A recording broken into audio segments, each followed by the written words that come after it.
the quarterly updates. I did watch the Q2 earnings last week. To be honest, there wasn't a great deal to update on, so I'm not going to do a whole video on it. But I might as well, while I'm here, grab my notes that I made and just tell you what I did take out of it, because it makes I think a few things that we might want to just keep an eye on and things like that. So this was all the exact same as last quarter. If you didn't see it and you want a full kind of breakdown, and if you don't have a clue what I'm talking about, let me just rewind a second. Etsy release their quarterly results every quarter. They tell us, what they made, what they didn't make, what they're focusing on, and what the focus is for the quarter coming forward. You can come to the investors.etsy.com and you can find it here. You can sign up for the webcast, you can watch the presentation, you can, read all of their, nitty-gritty of their results. The press release is usually the most interesting part because it has a bit of a breakdown here, but it is obviously a little bit boring to read sometimes.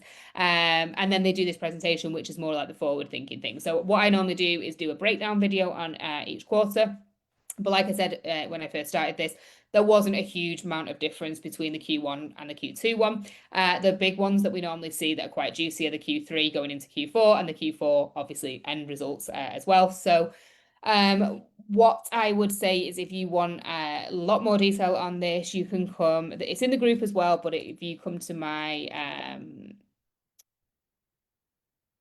YouTube channel, you should be able to find it here. So it's this one, 5 months ago. And it's just a real rundown of everything that Etsy basically said in the Q1 reports and at the end of last year. So this, again, is just the Q2 rundown. So this was all the same. We're really talking about generating more personalized marketing and personalized on-site experiences. So what it basically means is they are trying to get better at showing customers stuff that they think that they will want to see. It's really interesting because this is actually the space that I worked in for 10 years. I did a lot of development work in apps and things like this around this kind of thing, around using customer data and around understanding how to show customers what they need to see in order to make their next purchase. And so it's quite nice to see Etsy finally catching up on this and doing the stuff that a lot of other businesses have been doing for many, many years. So making the experiences more browsable, which basically is a way to say to us, you want to make sure that your main listing images are really gorgeous, because people want to browse gorgeous stuff, and when they are really, really lovely, they're going to be more likely to show in browsable places, for example, on the home pages.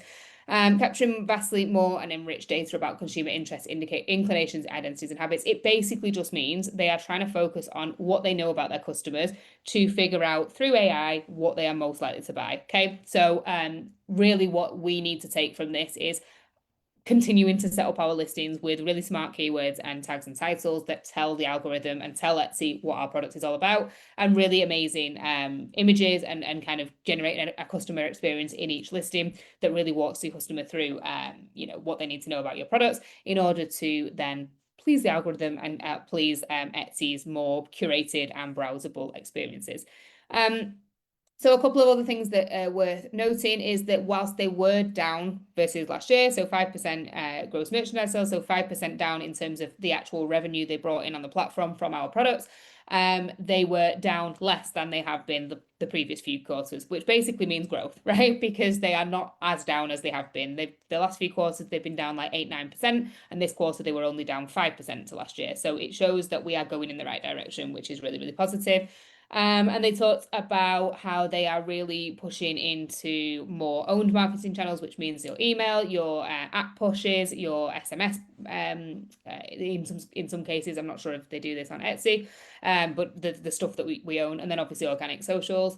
The benefits from increased paid social investments basically means that what they did is they had a big push into above the line campaigns, which is your TV campaigns and things like that. That was previously what they were doing. They were trying to gain awareness in the market by really pushing into TV campaigns and things like the Super Bowl ads, all of that. They were spending a lot of cash there, and as sellers, we all just kind of watched it and were like, well, what on earth was that? That was, I think the first one was last January, and then they've continued that a lot of last year, realized that it's maybe not the right place to go, and they've actually started to put more into things like paid shopping. So when you get your Facebook ads, when you get your Google ads, things like that, they're moving the budget into that instead, which is where more sales tend to happen, okay? Instead of just kind of that top level awareness campaigns, which are helpful. They are beneficial to a lot of businesses, but I think that Etsy did not quite get this right when they were going after Super Bowl customers, which makes no sense. The people who are watching the Super Bowl versus who an actual Etsy customer is didn't ever really align, right?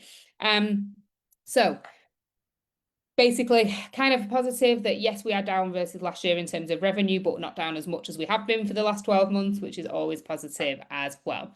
There was a lot of talk about the app again. So this has been the talk for a really long time now. So, you know, it's kind of what we've been talking about for ages in this group as well. We need to be mobile optimized because more and more and more and more people are shopping on the app. And eventually, you know, it's just going to continue to grow, the amount of people that are shopping on the app. So we want to make sure our listing images are optimized, our main thumbnails are optimized for those smaller screens, all of that great stuff.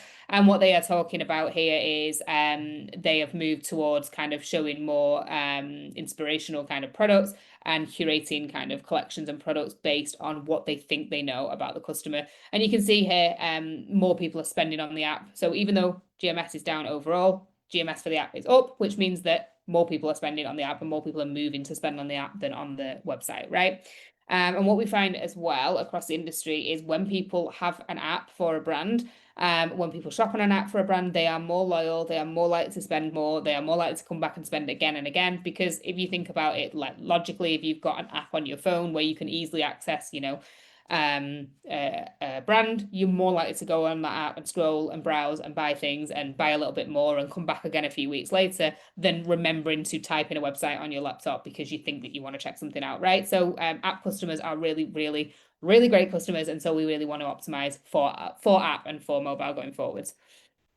And this is a lot more around the whole, you know, we know them, showing our buyers we know them.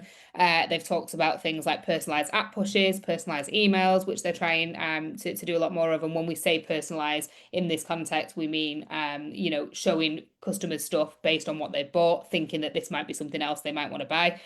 So they're trying to get cleverer with that. Again, this is something I have a lot of experience with. This was my main background in CRM. It's all around creating customer journeys based on what people have already bought in order to maximize what they're going to buy again.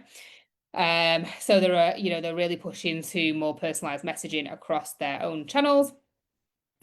Making continued progress in AI for search and positioning Etsy to be a leader in agentic shopping. It basically means, so I don't know how much everyone here knows about AI and knows about things like traffic being generated from AI programs. So ChatGPT is starting to become a big referrer of websites to people. So if you use ChatGPT and you kind of Google something, you might see sometimes that it goes, oh, you can check out, you know, this source that I got this information from.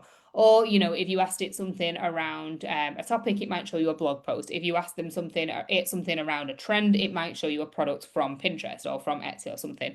And so what Etsy is really pushing here is to become a top referral source for things like ChatGPT, so that when ChatGPT is dealing with people asking questions, it knows that Etsy is perfect for going, hey, do you want to check this out on Etsy? Now, I don't know exactly how they're going to do this. This is obviously ever evolving, but it's quite interesting that they are actively investing in making the platform AI searchable, right? And so this is going to be an interesting one to watch. Nothing that we need to do right now, just continuing with our SEO, continuing to make sure our descriptions and our text, because AI and chat and you know, search all look at text. So the text within our listings needs to be, and when I say text, I mean tags, titles, descriptions, attributes, just needs to be SEO friendly and able to be searched and searchable. But yeah, one to watch, but nothing that we necessarily need to do right now. And then they've talked about how, you know, obviously getting marketplace back to more to growing with sales rather than being in decline, but less in decline is their number one priority. And like I said, they are going in the right direction with this because we are less behind than we have been. So this feels quite positive. So feels weird to say a negative is a positive, but it's positive compared to the last few quarters where it has been significantly more down than it has been this quarter. And if we think as well about Q2, it's not a massive, it's not a hugely, it's not the biggest month of the year, right? It's not the biggest quarter of the year, sorry. It is a relatively slow quarter generally, so it's quite good that we saw growth there, okay? So like I said, I've already sort of talked about this, ramping down spend on TV, accelerating investment in social channels. They're also really investing into influencers, which is really interesting. So actually getting people to start promoting products. And so this is one to watch as well. Obviously, the more kind of you can align your products with a certain type of customer, the more likelihood there is that there are certain influencers in that space that are really interested in that type of products and that can potentially then pick up your products and curate them for their own uh curations and promotions and things like that. You know, birthday gifts I got my sister from Etsy, really interesting. Romanticizing your decor, Mother's Day gift guides, all of these are really kind of focused on different types of customers, right? And they're really considering the whole funnel around the types of people they're going after. So we've talked about this, you know, improving search by using the power of LLMs and generative AI basically means that search is changing again. But what I don't love about talking about this is because you see these clickbaity YouTube videos that say Etsy search has changed again. This is everything you need to know. Everything's going to change. And actually, Etsy search changes daily, right? Etsy search is never going to stay the same. And as long as we are doing the core things that make sense for our products, we are setting up our products for our dream customers that make sense to them. We're talking about pain points, we're talking about desires, we are telling our customers why they need this, we are handling objections, we are answering questions, and then we are using the right tags and titles in our listings. We're using great thumbnails, we're using great images, all of the core basic stuff that I've been teaching for 2 years now in this space. None of that actually changes how search works. Search is just changing because it will always change and evolve based on what is working right now, what people are buying right now, what people are interested in right now, how people are shopping right now. You know, it's going to change through the year based on showing more giftable products when people are in gifting mode versus showing, more, I don't know, practical products when people are in planning mode in January. This is natural for search to change, and I don't want anyone panicking that searching is changed, but it is basically saying, they're looking at the ranking models, they're looking at basically deeply understanding our listings users and their activity. It's a lot more, like we've said previously, and what I've talked about previously, it's a lot more focus on showing the right listing to the right customer and getting personalized in search versus just showing everything to everyone, right? And so this is why things like, we've said it in the past, but this is why things like when you are searching for your own products in search, you are going to see your products because you interact with your products. My search results will look so different from your search results, right? Because we interact with different products, and Etsy is getting cleverer and cleverer at the types of products we create. They're getting cleverer at promoting, understanding what kind of customers want what kind of products and showing them the right types of products.